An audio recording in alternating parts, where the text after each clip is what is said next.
Joel's Castle. The love of God is likened unto a parent's gift. All Joel wanted was a Lego castle. As it was his birthday soon, he was looking forward to finally getting it. Every time the advert came on, he dragged the closest parent in front of the dazzling TV screen. He could rattle off all the best features: secret passageways, a revolving bookcase, 2 glass towers, and arrow-shooting windows. Thinking they might need extra nudging, he covered his parents' room with printed pictures and Amazon prices. Every night his dreams were filled with the different ways he could construct it, or the battles he would enact. Even though his parents hadn't told him what they were going to get for his birthday, he was sure they would buy him the Lego castle. They had given him more expensive presents before, like the motorized dirt bike. Plus, he'd been so good the entire year. He had submissively done every arduous chore, always offered to wash dishes, and even helped his younger sister with her homework. Trembling with anticipation, he couldn't wait until the morning of his birthday when he could unwrap the massive box. When his birthday dawned, none of the boxes seemed to be the right shape. There were thin ones, which were too long, or round ones that wouldn't have fit enough Lego bricks. There were even soft, pillow-like presents, which he knew couldn't be right. He opened them all, smiling appreciatively at presents from his aunts and uncles, neighbours, parents of friends, and even his favourite chocolate bar, which his sister had saved her precious pocket money to buy him. Dutifully, he made a list of all the thank you cards he was going to write. Still, where was the present from his parents?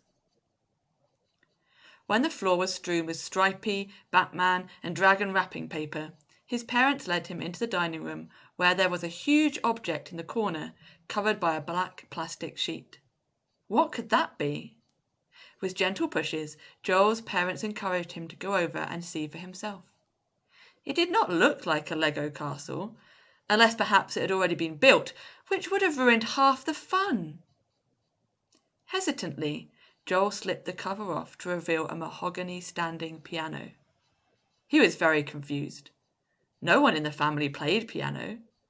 On the stand was a beginner's book with a cartoon of a child beaming as he pressed the piano keys.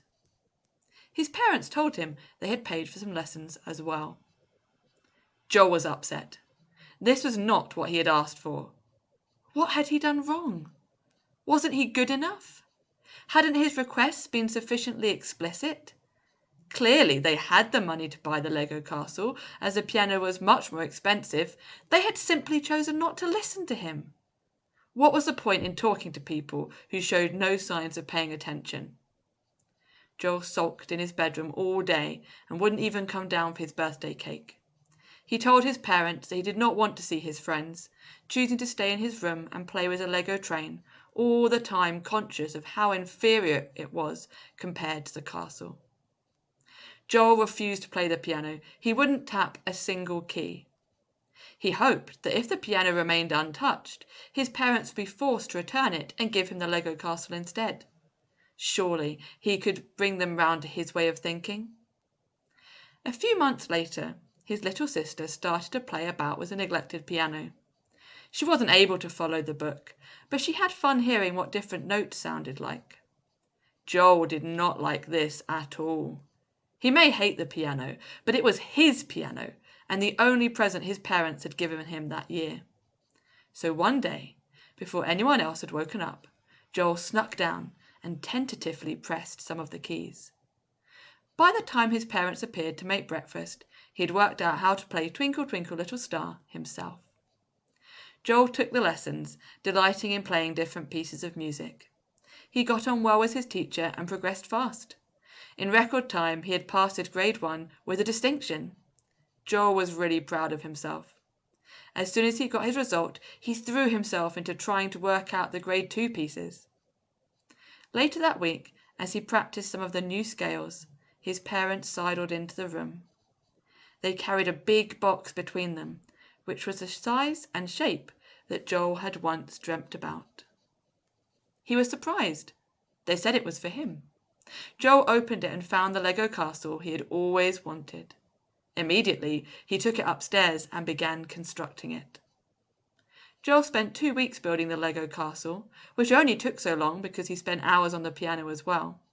Every afternoon for a week, he played with the fully constructed version, and at the weekend, his friends came over to use it to its full capacity.